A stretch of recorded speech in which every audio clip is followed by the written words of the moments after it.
Bismillahirrahmanirrahim. Assalamualaikum warahmatullahi wabarakatuh. Selamat pagi semua. Apa kabarnya? Semoga semua dalam kondisi sehat semua.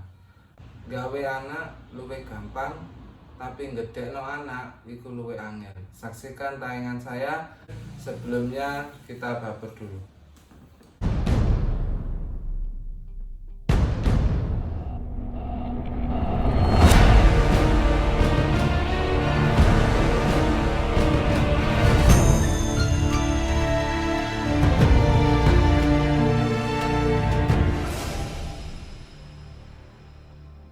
Ada suatu peribahasa gawe anak gampang tapi ngedekno anak angel. Yang arti bahasa Indonesianya membuat anak itu mudah, tetapi membesarkan anak itu sulit. Dalam peribahasa itu kayaknya ini sesuatu yang di era milenium sekarang ini suatu hal yang harus kita perhatikan, ya. Dimana tuntutan orang tua, yaitu kedua orang tua kita, ya, satu sama lain dua-duanya melakukan pekerjaan di luar rumah. Tujuan utamanya pastinya mereka adalah bagaimana bisa menghidupi keluarganya, bisa menyekolahkan anaknya dengan baik, bisa memenuhi kebutuhan anaknya dengan baik juga. Tapi di satu sisi banyak orang tua sekarang ini yang tidak memperhatikan kebutuhan psikologis anak, yaitu kebutuhan akan kasih sayang.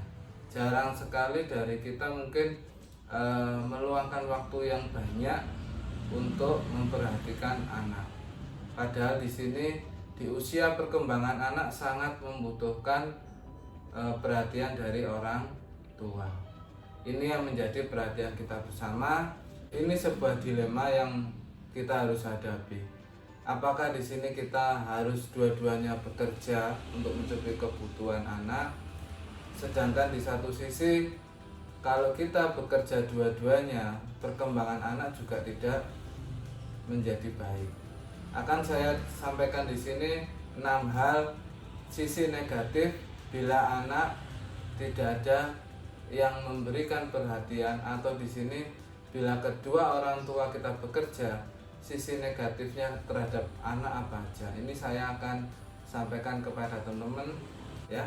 Yang pertama, sisi negatif bila mana kedua orang tua bekerja terhadap perkembangan anak adalah satu, bahwa mungkin teman-teman juga sudah tahu bahwa kalau kita bekerja pastinya kita akan terikat waktu, ya.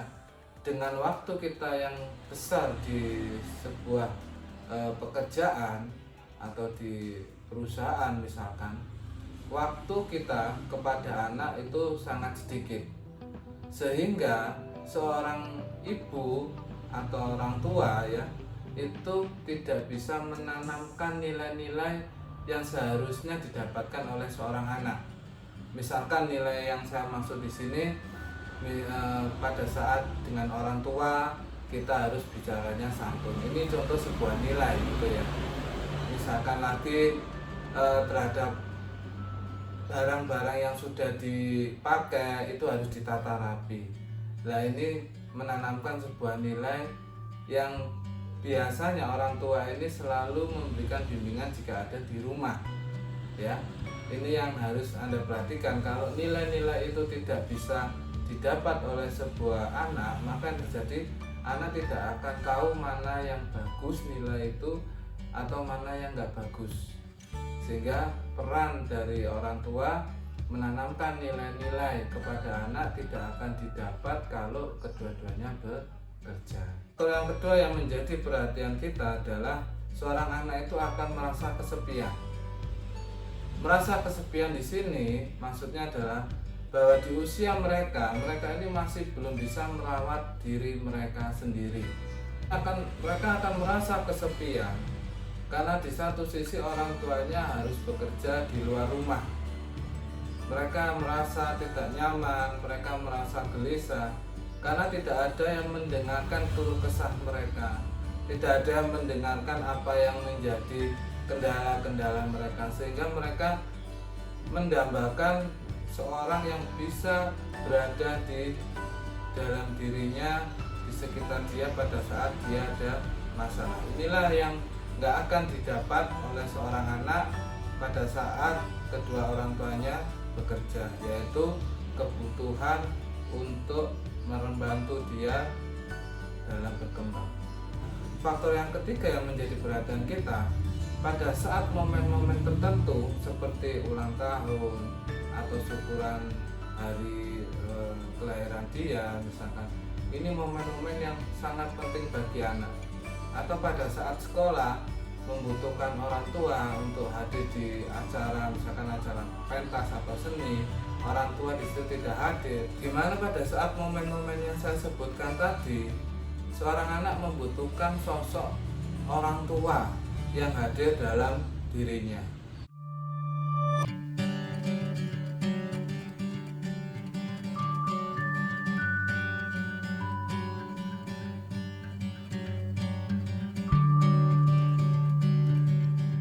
Sini mengakibatkan seorang anak merasa dia sendiri, merasa dia tidak diperhatikan, ya.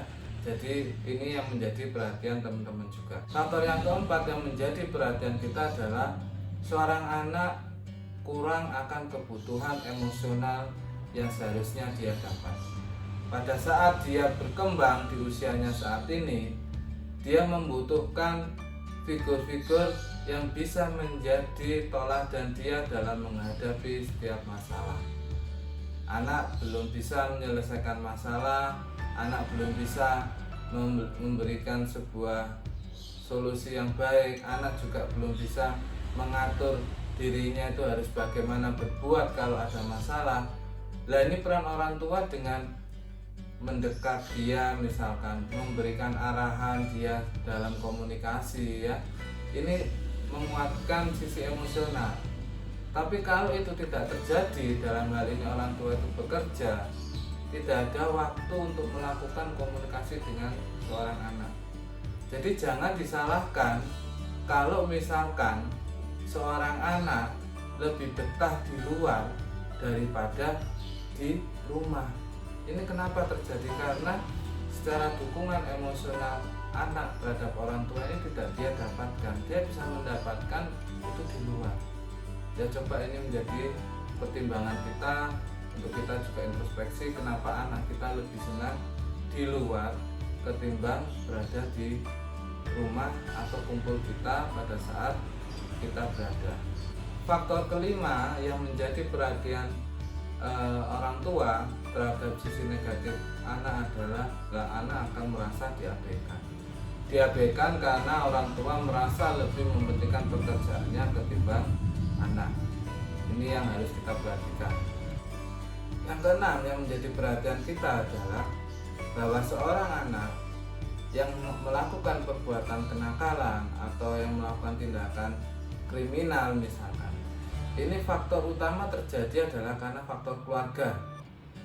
Ya, yang saya maksud faktor keluarga di sini adalah dia tidak pernah diberikan arahan, dia tidak pernah ada yang memberikan dukungan secara emosional, sehingga dia menghadapi lingkungan sekitarnya itu dengan menafsirkan sendiri. Dia memberikan penilaian sendiri terhadap masalah-masalah yang dihadapi. Dia memberikan penafsiran sendiri terhadap lingkungan yang ada di sekitarnya, sehingga di sini karakter dia terbentuk, sehingga dia menjadi keras mungkin, ya, sehingga dia menjadi temperamen. Nah, ini yang menjadi hal kenapa anak-anak itu menjadi nakal atau dia suka melakukan perbuatan yang kriminal. Ini karena faktor keluarga. Dan yang lebih parahnya lagi, pada saat dia mencari jati dirinya, dia mendapatkan di luar sana dengan teman-teman yang kurang bagus. Karena dia menafsirkan bahwa bisa jadi karena dia merasa kesepian sehingga dia mengikuti sebuah kelompok yang menurut dia bagus, padahal itu belum tentu. Dan ini yang menjadi perhatian kita bersama, ya.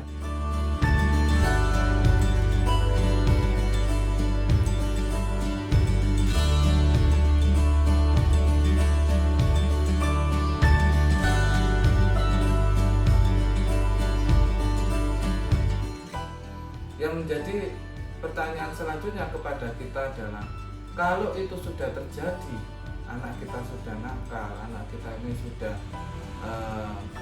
tidak sesuai dengan harapan kita, ini kita sebagai orang tua harus bagaimana? Yang pertama yang harus kita perhatikan adalah pada saat kita saat ini bekerja, dua-duanya, si suami dan istri bekerja, coba tanyakan kepada diri kamu sebagai orang tua, tujuan kamu kerja itu apa? Cukup seorang suami yang bekerja untuk mencukupi kebutuhan keluarganya, dan yang kita keluarkan pun biayanya itu kita beli barang-barang yang sifatnya primer dulu. Dengan kita bisa mengatur pengeluaran kita, pengeluaran yang penting-penting saja, dan sedikit menahan kebutuhan-kebutuhan sifatnya sekunder, saya rasa dengan seorang suami bekerja itu sudah cukup.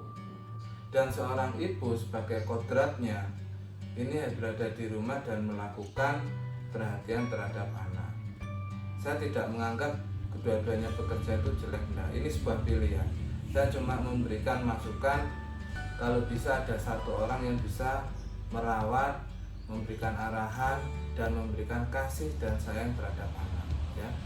Yang kedua yang mungkin bisa kita lakukan jika anak sudah terlanjur berbuat nakal dan terlanjur dia itu temperamen karena kesalahan kita bekerja, yang kedua yang bisa kita lakukan adalah mungkin kita harus komunikasi kepada anak bahwa kita itu melakukan sebuah kesalahan dan meminta maaf kepada anak-anak, sehingga di sini terciptalah hubungan komunikasi yang lebih dekat lagi. Ini perlu dilakukan, yaitu seorang ibu atau bapak di sini meminta maaf kepada anak. Dari situ seorang anak juga akan menangkap bahwa kalau salah dia akan meminta maaf. Ini satu nilai bentuk etika yang diajarkan juga kepada orang tua terhadap anak itu, sehingga pola pikirnya anak terhadap orang tua juga akan berubah. Yang ketiga, kalau misalkan itu sudah terjadi, ya, di mana anak kita sudah temperamen, sudah nakal, dan sudah mulai membantah di satu sisi, kita waktu itu sudah terlanjur kedua-duanya bekerja, mungkin yang ketiga yang menjadi perhatian kita adalah mulailah luangkan waktu dari kedua orang tua kita, yaitu suami dan istri tadi, untuk menyempatkan berkumpul, berrekreasi bareng dengan anak dan tukar pikiran, serta di sini banyak mendengarkan anak. Ini yang harus, itu tadi yang bisa saya sampaikan. Bila ada salah kata dari saya, mohon maaf. Wabillahi taufiq wal hidayah. Wassalamualaikum warahmatullahi wabarakatuh. Selamat pagi semua, salam sukses.